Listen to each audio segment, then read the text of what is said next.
आज इंसान फिजिकली नहीं, मेंटली थक चुका है। दिमाग हर समय भरा हुआ है।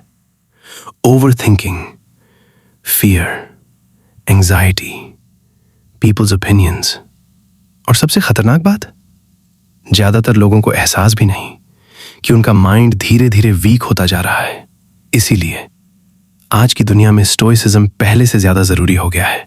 स्टोइसिज्म कोई रिलीजन नहीं है, ये एक ऐसी विजडम है जो इंसान को केओस के बीच भी शांत रहना सिखाती है। जब पूरी दुनिया टूट रही हो, फिर भी अंदर से स्टेबल कैसे रहना है, कैसे इमोशंस के गुलाम नहीं बल्कि अपने माइंड के मास्टर बनना है।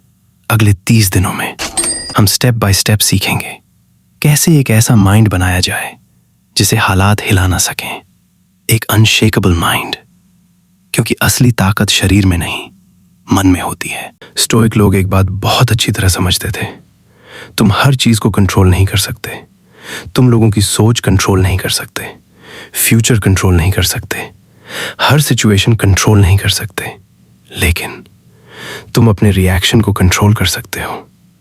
और यही मेंटल टफनेस की शुरुआत है। आज इंसान दुखी इसलिए नहीं है क्योंकि प्रॉब्लम्स ज्यादा हैं, वो दुखी इसलिए है क्योंकि उसका माइंड हर छोटी चीज से डिस्टर्ब हो जाता है। एक कमेंट, एक रिजेक्शन, एक फेलियर, और पूरा दिन खराब हो जाता है। लेकिन स्टोइसिज्म सिखाता है अगर तुम्हारी शांति दूसरों के बिहेवियर पर डिपेंड करती है तो तुम्हारा माइंड कभी फ्री नहीं हो सकता। स्ट्रांग माइंड वो नहीं जो कभी टूटता नहीं, स्ट्रांग माइंड वो है जो टूट कर भी खुद को संभाल लेता है। इस 30 डे जर्नी का पहला स्टेप है ये समझना कि कौन सी चीजें तुम्हारे कंट्रोल में हैं और कौन सी नहीं, क्योंकि जिस दिन तुमने ये फर्क समझ लिया उसी दिन अननेसेसरी सफरिंग खत्म होने लगेगी। वीक 1 का सबसे पहला रूल है stop fighting things you can not control. लेकिन आज ज्यादातर लोग अपनी एनर्जी उन्हीं चीजों पर वेस्ट कर रहे हैं। कौन क्या सोच रहा है, किसने रिप्लाई क्यों नहीं किया, फ्यूचर में क्या होगा, और धीरे धीरे उनका माइंड थक जाता है। स्टोइक फिलॉसफी कहती है अगर कोई चीज तुम्हारे कंट्रोल में नहीं है तो उसे लेकर परेशान होना भी बेकार है। समुद्र की लहरों को रोकना तुम्हारे हाथ में नहीं, लेकिन तूफान में खुद को स्टेबल रखना तुम्हारे हाथ में है। यही मेंटल डिसिप्लिन है। इमेजिन करो अगर तुम्हारा मूड लोगों के वर्ड से ना बदले, अगर फेलियर्स तुम्हें तोड़ने के बजाय स्ट्रांग बनाए, अगर केओस के बीच भी तुम्हारा मन शांत रहे, तो जिंदगी कितनी अलग महसूस होगी। लेकिन इसके लिए तुम्हें अपने माइंड को ट्रेन करना होगा, क्योंकि अनकंट्रोल्ड माइंड हमेशा सफरिंग क्रिएट करता है और ट्रेन्ड माइंड हर सिचुएशन में पीस ढूंढ लेता है। अब सवाल यह है माइंड को स्ट्रांग कैसे बनाया जाए। स्टोइक लोग इसके लिए एक सिंपल प्रैक्टिस करते थे। हर सुबह खुद से पूछो आज ऐसी कौन सी चीज हो सकती है जो मुझे मेंटली डिस्टर्ब करेगी। कोई इंसल्ट, कोई रिजेक्शन, कोई अनएक्सपेक्टेड प्रॉब्लम, और फिर अपने माइंड को पहले से तैयार करो ताकि जब मुश्किल आए तो तुम टूटो नहीं। आज लोग छोटी छोटी बातों से इसलिए टूट जाते हैं क्योंकि उनका माइंड कंफर्ट का एडिक्ट बन चुका है। उन्हें सिर्फ इजी लाइफ चाहिए, लेकिन रियलिटी ये है लाइफ हमेशा तुम्हारे हिसाब से नहीं चलेगी। कभी लोग गलत समझेंगे, कभी तुम्हें इग्नोर किया जाएगा, कभी मेहनत के बाद भी रिजल्ट नहीं मिलेगा, और अगर हर मुश्किल सिचुएशन तुम्हारी पीस छीन ले तो फिर तुम्हारा माइंड अभी वीक है। स्टोइसिज्म सिखाता है पेन को हेट मत करो, क्योंकि स्ट्रगल ही इंसान को मेंटली पावरफुल बनाता है।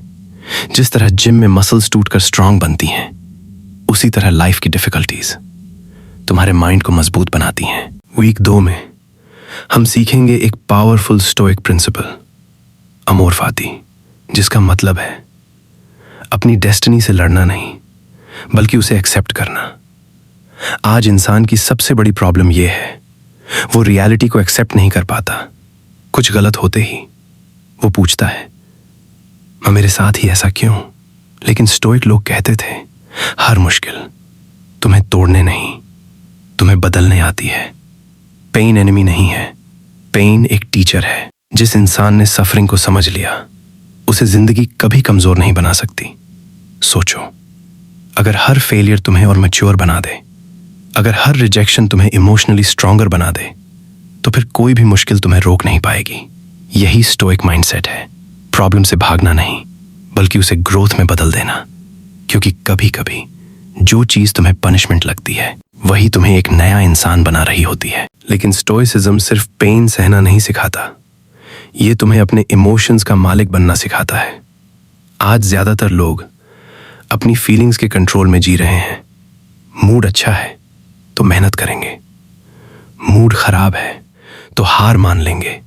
लेकिन स्टोइक लोग जानते थे डिसिप्लिन हमेशा मोटिवेशन से ज्यादा पावरफुल होता है, क्योंकि मोटिवेशन बदलता रहता है लेकिन डिसिप्लिन तुम्हें हर हालत में आगे बढ़ाता है।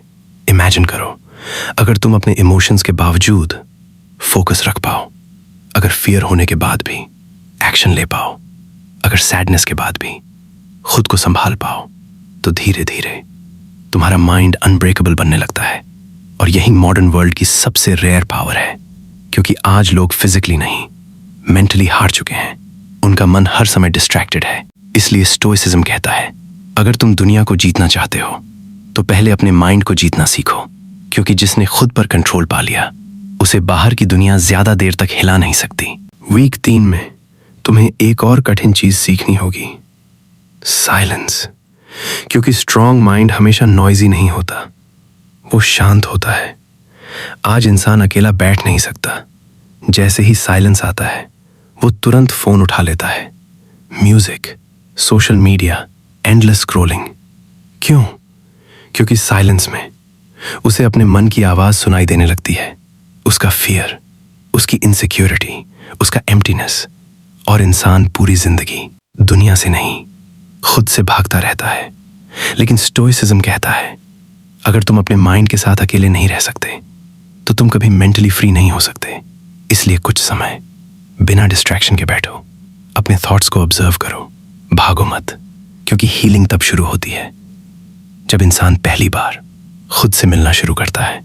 और शायद तुम्हारे अंदर जितनी शांति तुम बाहर ढूंढ रहे थे वो पहले से मौजूद है। और आखिर में वीक 4 तुम्हें सिखाएगा डिटैचमेंट, मतलब हर चीज से इमोशनली डिपेंडेंट ना होना। आज इंसान की खुशी लोगों के बिहेवियर पर डिपेंड करती है। कोई प्रेज कर दे तो खुशी, कोई इग्नोर कर दे तो सैडनेस।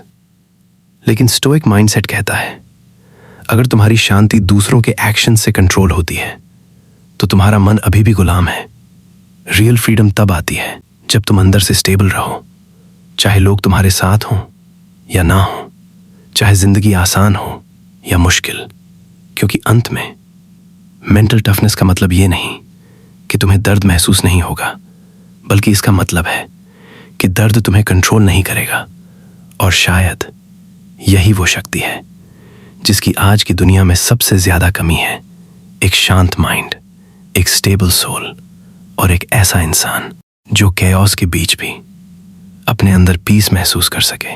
अगले 30 दिनों में अगर तुमने इन प्रिंसिपल्स को सच में अप्लाई किया तो शायद तुम्हारी जिंदगी बाहर से नहीं अंदर से बदलने लगेगी। और याद रखना, जिस इंसान ने अपने माइंड को जीत लिया उसे दुनिया की कोई भी सिचुएशन लंबे समय तक हरा नहीं सकती।